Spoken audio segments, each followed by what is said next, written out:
bienvenue sur My Travel Project. Si tu as envie de voyager au Brésil dans les prochains mois, alors cette vidéo est pour toi. J'ai vécu au Brésil pendant 1 an et durant toute cette période, j'ai quand même eu pas mal l'occasion de visiter plusieurs coins du pays. Et aujourd'hui, je voulais te présenter 10 endroits qui selon moi sont immanquables si tu prévois bientôt un voyage au Brésil. Alors évidemment, il y en a certains qui vont être un peu plus connus que d'autres.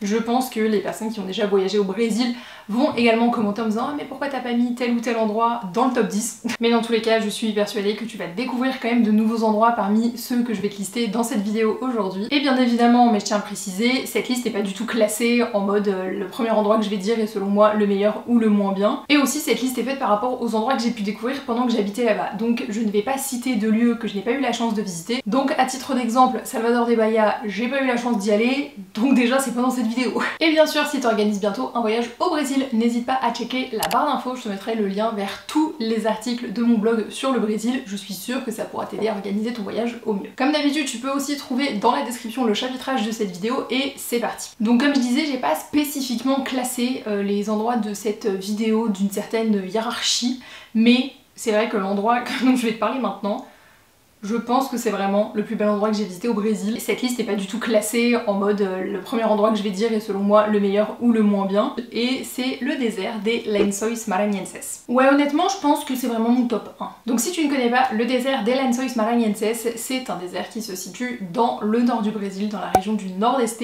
plus précisément dans l'état du Maranhão. Et en fait c'est un désert qui est hyper spécifique parce que bah, c'est un désert de sable fin mais qui a vraiment pas mal de relief, ce qui fait que pendant la saison des pluies, les creux entre les dunes se remplissent d'eau douce. Donc ça crée mais des centaines de lagunes d'eau douce dans lesquelles bah, il est possible de te baigner en fait si tu viens à la bonne saison. Donc si je dis pas de bêtises, la bonne saison c'est entre mars et septembre. Moi j'y étais allée au mois de juillet. Oh, magnifique. Franchement, j'ai jamais vu un paysage comme ça dans ma vie.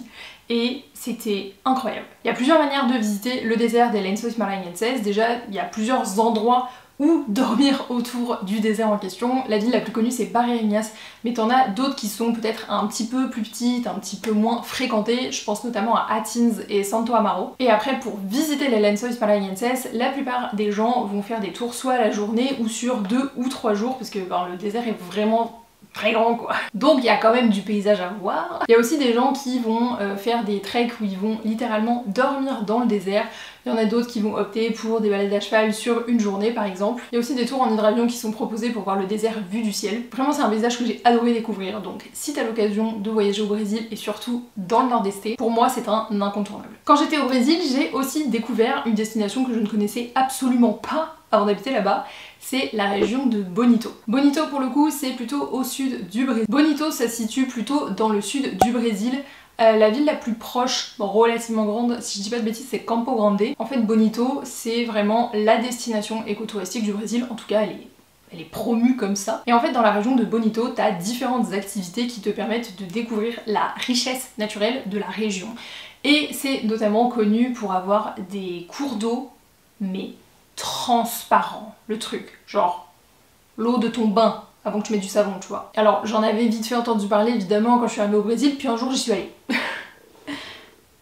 Zinzin le truc, zinzin. Donc moi j'avais fait une activité qui s'appelle la flotação avec mon bel accent portugais, ce qui veut littéralement dire la flottaison, et comme son nom l'indique, tu mets juste une petite combi pour pas avoir trop froid et en fait tu te laisses porter, tu te laisses flotter dans le courant du cours d'eau et t'as ton masque, ton tuba et tu regardes le fond. C'est une eau limpide avec des poissons partout, enfin c'est incroyable. Ce que j'ai vraiment aimé aussi à Bonito, c'est que c'est quand même un peu plus éloigné que d'autres régions un peu plus fréquentées, un peu plus touristiques du Brésil. Et j'ai trouvé que c'était vraiment différent de ce que j'avais pu découvrir. Si c'est vraiment le genre d'activité qui t'intéresse, je pense que la région de Bonito va te plaire. Dans les autres destinations, pas trop touristique, en tout cas j'ai pas trouvé que ça l'était quand j'y suis allée.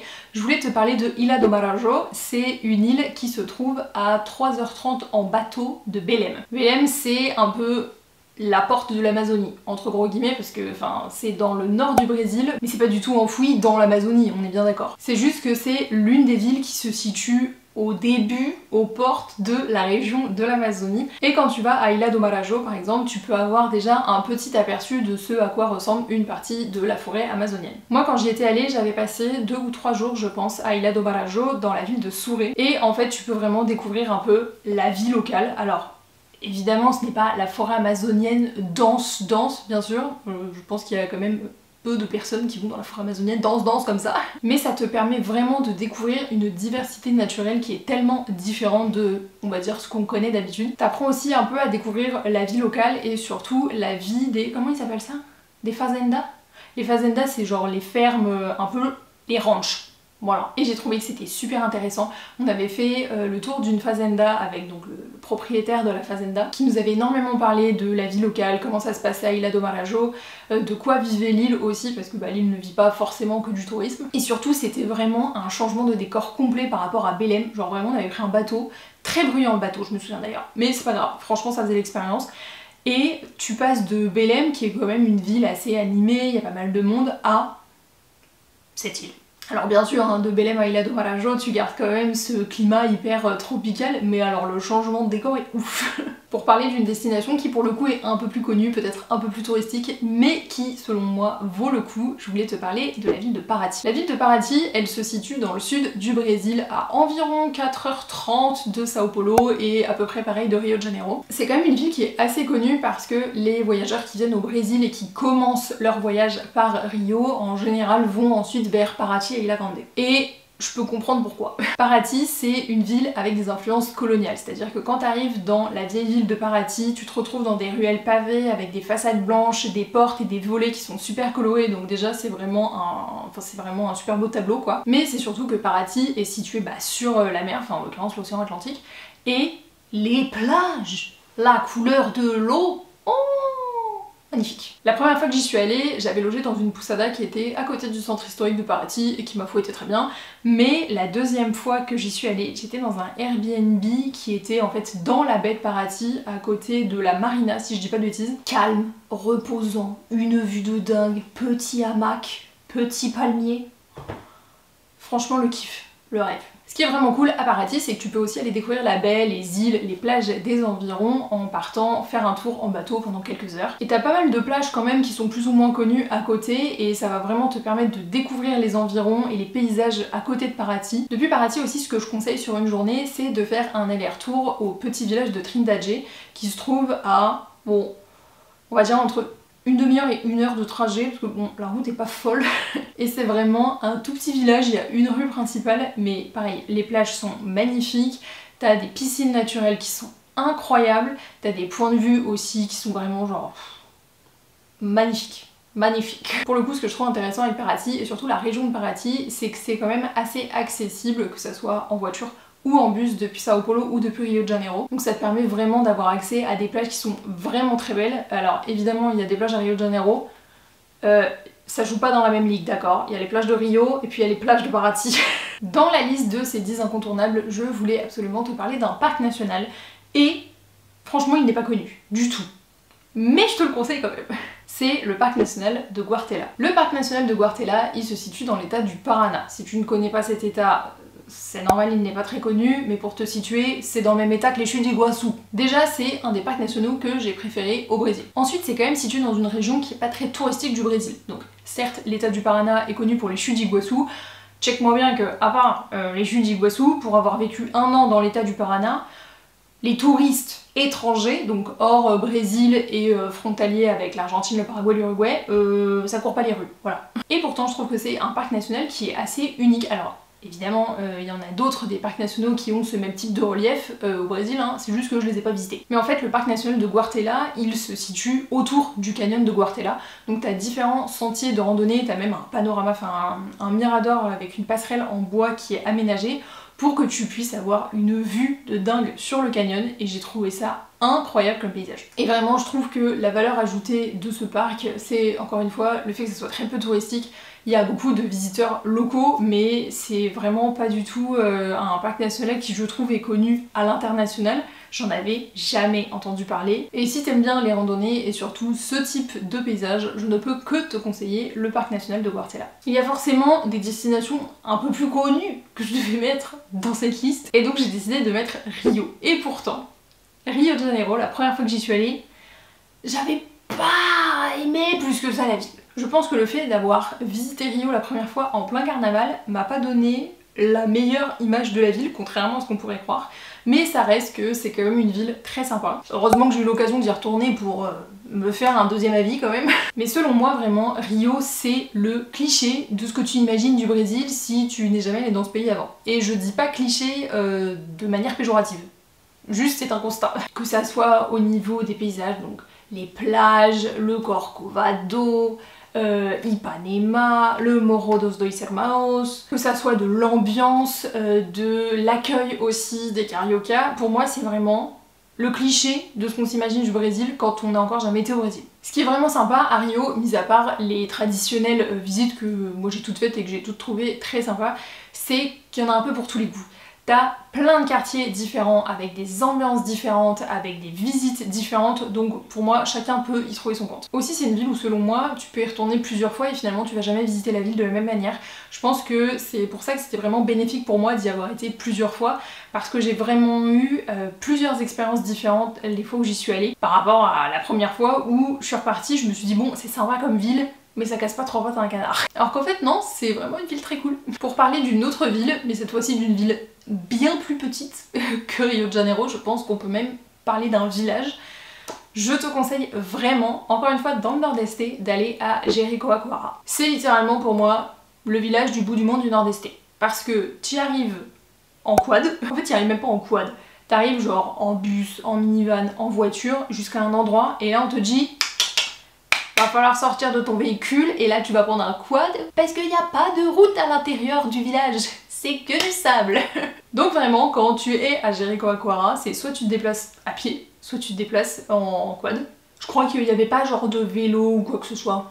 J'en ai pas le souvenir. Mais tu l'auras bien compris, les véhicules type voiture, camion, minibus, minivan, navette, tout ça, interdit. Alors je dis ça, ça reste quand même une destination qui est assez prisée des voyageurs, donc il y a pas mal de monde, mais je trouve que ça n'enlève pas trop au charme et à l'authenticité du lieu, en tout cas c'est l'impression que moi ça m'a donné quand j'y étais. Et ce qui est cool à Jericoacoara, c'est que tu peux vraiment y rester plusieurs jours, et si t'aimes les activités nautiques, tu vas être servi. Alors là, il y a des kitesurf partout, t'as des spots de surf, tu peux aller faire du stand-up paddle, du kayak, t'as vraiment tellement d'activités que tu peux faire comme ça. Tu peux aussi juste décider genre de te prélasser sur la plage ou d'aller voir le coucher du soleil sur la dune, qui s'appelle littéralement, si tu traduis du portugais, la dune du coucher du soleil. Il y a également des tours qui sont proposés à la journée ou à la demi-journée pour aller voir les différents reliefs naturels qui sont autour de Jericoacoara, que ça soit des lagunes ou des formations rocheuses par exemple. Et en fait j'ai trouvé que c'était vraiment un endroit où tu sais, il faisait bon vivre, c'était relax. Tu passes ta journée à marcher dans le sable, même tes tongs elles te servent à rien. Tu te réveilles le matin, il fait bon. Tu prends ton petit café après-midi, il fait bon. Le soir, il fait bon. C'était vraiment genre ambiance relax, tu vois. Donc si tu cherches une petite destination relax pendant ton prochain voyage au Brésil, tu sais quoi mettre sur ton itinéraire. Il me reste 3 lieux immanquables selon moi à te présenter pour ton prochain voyage au Brésil. Ça va être 3 villes, mais tu vas voir que ça va pas forcément être des grandes villes. Surtout que la prochaine c'est Corupa. Corupa c'est une toute petite ville dans l'état du Santa Catarina. L'état du Santa Catarina, c'est dans tout le sud du Brésil, d'accord? C'est en dessous du Paraná, l'état des chutes d'Iguaçu. Et en fait, je trouve que l'état du Paraná et l'état du Santa Catarina, dont je te parle maintenant, c'est des états qui sont un petit peu sous-cotés, un peu moins connus, en tout cas des voyageurs étrangers, parce que le Santa Catarina, c'est quand même assez connu, j'ai l'impression, auprès des Brésiliens. Alors que pourtant, je trouve qu'il y a une richesse de paysages, une richesse naturelle, c'est ouf. Dans l'état du Paraná et du Santa Catarina, t'as déjà tout un écosystème, toute une forêt qui s'appelle la Mata Atlântica, donc la forêt atlantique si on traduit. Donc c'est une forêt qui est super dense, super riche, et il y a aussi, je trouve, beaucoup de cascades. D'où le fait que je te présente Corupa, déjà parce que Corupa c'est vraiment niché au fin fond de la Mata Atlântica. Je dis au fin fond comme si on mettait 5 heures à y accéder avec une tyrolienne. Non, mais quand t'y es, vraiment t'es au milieu de la forêt quoi. Et surtout, Corupa c'est situé à côté d'un sentier qui est le sentier des 14 cascades, donc la Trilha das 14 Cachoeiras. Tu l'auras peut-être compris, mais cette vidéo c'est pour essayer de m'entraîner avec mon accent portugais, d'accord? Parce que ça fait un bout de temps que je suis revenue au Brésil, j'aimerais bien ne pas perdre le portugais que j'ai durement acquis. Alors qu'en vrai, c'est vrai que je l'ai déjà perdu quand même un peu. Mais c'est toujours bon de s'entraîner. Donc le sentier des 14 cascades, comme son nom l'indique, 14 cascades. Et vraiment, c'est un très bon souvenir que j'ai des différentes visites que j'ai pu faire dans l'état du Santa Catarina. J'avais aussi beaucoup aimé les environs de la petite ville de Corupa, parce que en fait la ville en elle-même, de mon souvenir, n'a pas nécessairement énormément d'intérêt, mais par contre les environs sont magnifiques, donc c'est un super bon point de chute pour aller découvrir tous les environs, faire le sentier de randonnée des 14 cascades et vraiment découvrir toute cette région du Santa Catarina. Pour rester un peu dans cette partie du Brésil vers le Santa Catarina et le Paraná, franchement, la ville que je te recommande à visiter dans l'état du Paraná, c'est Morets. Alors ça s'écrit Moretes, mais ça se dit Morets. En fait, Morets, c'est une petite ville coloniale qui est située, donc, comme je le disais, dans l'état du Paraná. En voiture, c'est à environ 1 heure de Curitiba, qui est donc la plus grande ville de l'état du Paraná. Mais moi je te conseille d'y aller en prenant le Serra Verde Express. C'est un train, vraiment juste un train touristique, hein, c'est pas le TGV. On n'est pas sur SNCF Connect. Et c'est un train touristique en fait qui prend 3h30 pour faire le trajet que je fais normalement en 1 heure en voiture entre Curitiba et Morets. Mais ce train est zinzin parce qu'il passe dans la Mata Atlântica et tu vois tous les paysages de la Mata Atlântica. C'est magnifique. Je sais pas combien de fois j'aurais dit magnifique dans cette vidéo, mais tu m'auras compris. Et à la fin, le pompon sur la Garonne, c'est que tu arrives à Morets, qui est une ville mais tellement mignonne. Tout se fait à pied, pareil, douceur de vivre, hyper cool. Même pour y passer un week-end, c'est très sympa parce que t'as également des sentiers de randonnée à faire autour, t'as plusieurs randonnées à faire dans toute cette région de la Mata Atlântica. Moi j'avais fait notamment le Caminho da Itupava et t'as aussi plusieurs petites montagnes autour desquelles ou sur lesquelles tu peux randonner.